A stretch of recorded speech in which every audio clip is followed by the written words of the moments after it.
This case centred on a device known as a bump stock, which can be attached to a semi-automatic weapon to make it fire more rapidly. And they were used in America's deadliest ever shooting when a gunman opened fire at a music festival in Las Vegas in 2017, killing 60 people.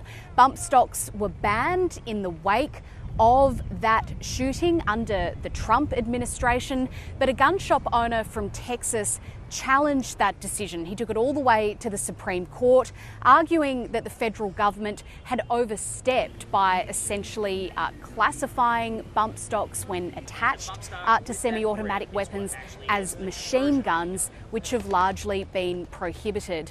And the Supreme Court today has upheld that challenge. This was a ruling that was split down ideological lines, 6-3, but the majority opinion found that the federal agency here had exceeded its authority, and so this ban on bump stocks has been lifted. Now, gun rights are always a politically divisive issue in the United States, especially at this point, so close to November's presidential election.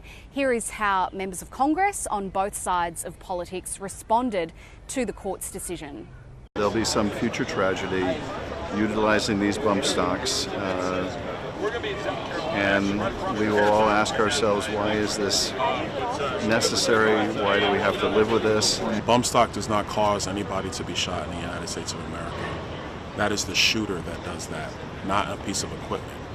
Now, this is a tricky issue for Donald Trump to navigate. He was the president under which this ban was introduced. He faced pressure to act in the aftermath of the Vegas shooting, but he is now, of course, running for election again. He's been endorsed by the powerful gun lobby, the National Rifle Association, and he's left it to his campaign today to respond to the court's ruling. It has said that the court's decision should be respected, and it's described the former president as a fierce defender of gun rights. President Joe Biden, on the other hand, has repeatedly called for tougher gun control. He has described this ruling as striking down an important safety regulation, and he's called on Congress to step in here to ban bump stocks. He's also reiterated his call for Congress to ban assault weapons. Now, there is no sign at this stage that either of those things would be taken up and passed by the Congress as it stands at the moment.